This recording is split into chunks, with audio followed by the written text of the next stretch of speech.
you try to make these things as light as you can because they're reciprocating, but you still have to have some toughness to go with that.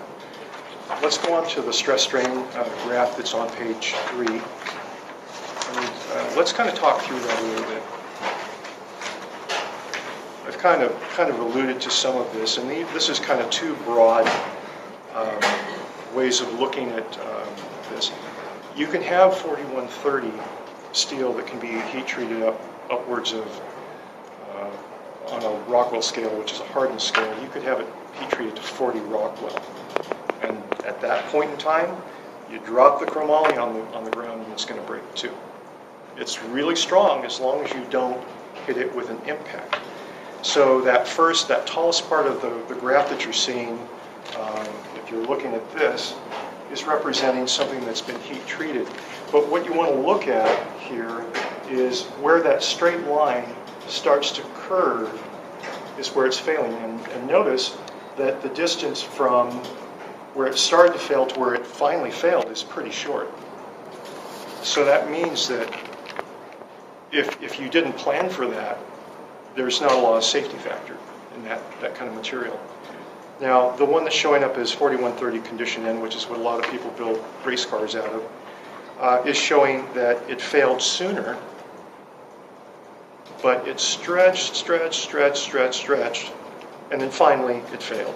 Well, the area underneath that curve, again, shows the toughness of that material. It's how much total energy it would take until it actually fully separated.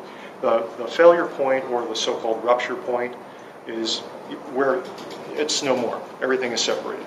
You're hosed. And so with the condition in material, you've just got a huge amount of safety. I've given some definitions below. Ultimate tensile, again, is the highest point on the curve, and that's what, when you see, Columbus or True Temper or Dedachai or whoever quoting a tensile number, that's the number that they're going to quote to you. That number without another number, which is called elongation, which we'll talk about a little bit here, is kind of meaningless because, again, you want to know something about what's this stuff going to do when you hit something. And without having this kind of either a graph or something that describes what this graph is, you kind of don't really know what the material is. Let's talk about work hardening a little bit. Work hardening happens in bicycle tubing a lot.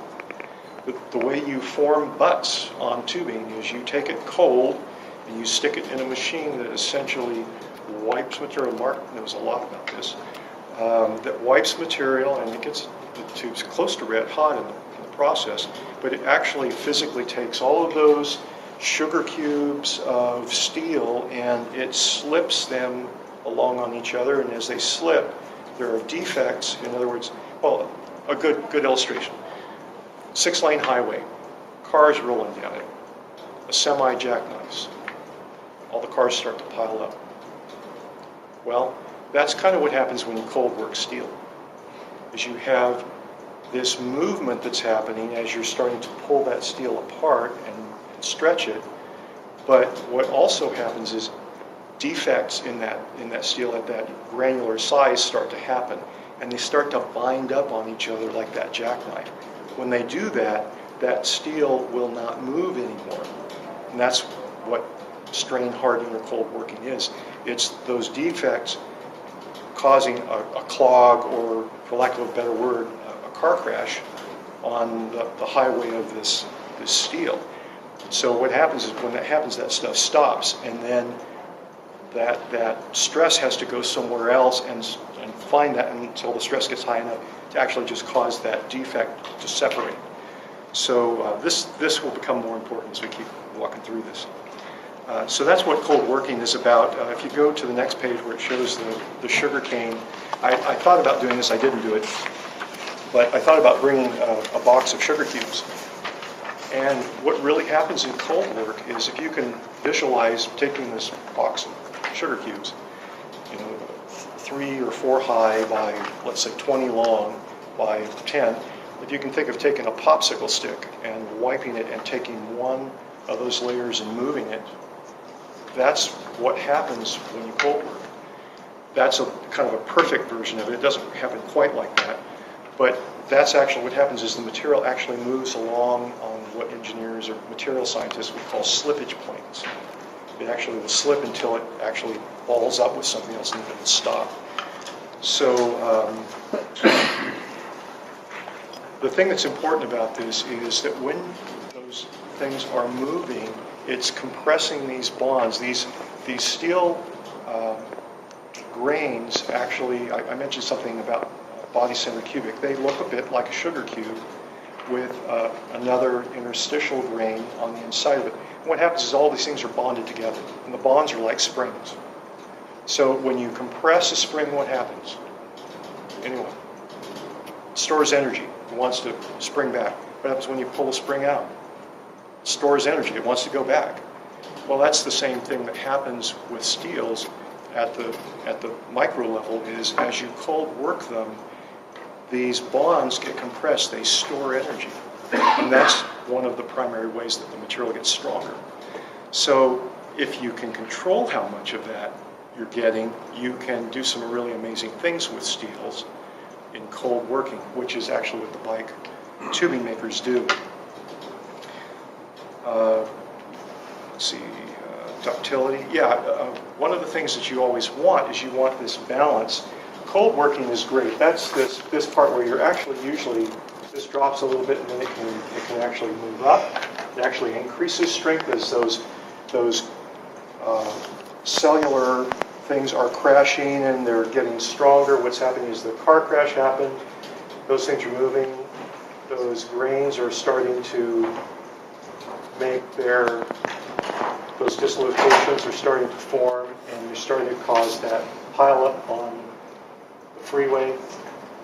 And at some point, it hits the maximum amount, and then there's a guy with a bulldozer that comes on behind it, and he pushes all the cars out of the way, and that's what this part is actually at some point, the steel will not hold any more force. It actually starts to separate, and it cross-sectionally starts to reduce. So engineers call this necking, but all it really means is it just means that the material has been pulled on enough so that it's plastically deformed, and now it's actually starting to reduce in size. It's getting weaker. So at that point, you know that the end is near, and the material is going to fail. Let's go on to the next page that's talking about air hardening, or it's actually about hardening of carbon. One of the easiest ways to make a steel harder is just to add carbon to it. It causes more blockage of the sorts that we're talking about here. The one thing it doesn't do is it does not increase ductility. It gets harder, ductility goes down. So if you want, again, cheap files, add carbon. If you want files that last longer and they're tougher, you have to add other things.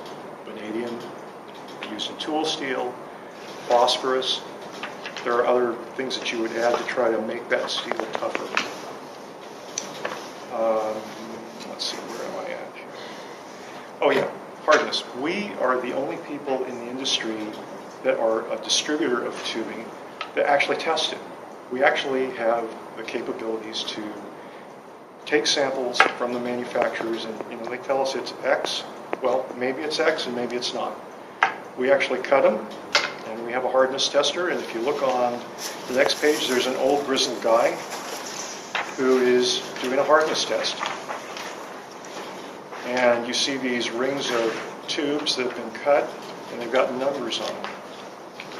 Well, we actually check this stuff because we know that even if a manufacturer says that they have X tensile, which is their best number, we know that that can vary because, well, I'll give you an example. You take a tube and you're going to draw it.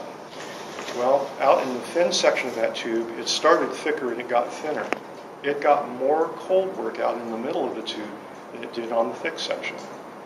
So in the absence of any other thermal treatment, that tube is going to be harder in the middle and softer on the ends.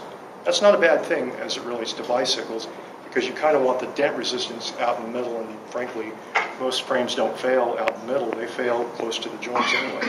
So that's not a bad thing. So we test, and we do it for diagnostic reasons sometimes. Maybe we see something that looks a little unusual, and we want to say to the manufacturer, hey, what changed here? Are you using a different supplier for your raw material? And that keeps manufacturers honest. So we have a way of kind of checking it. So we do.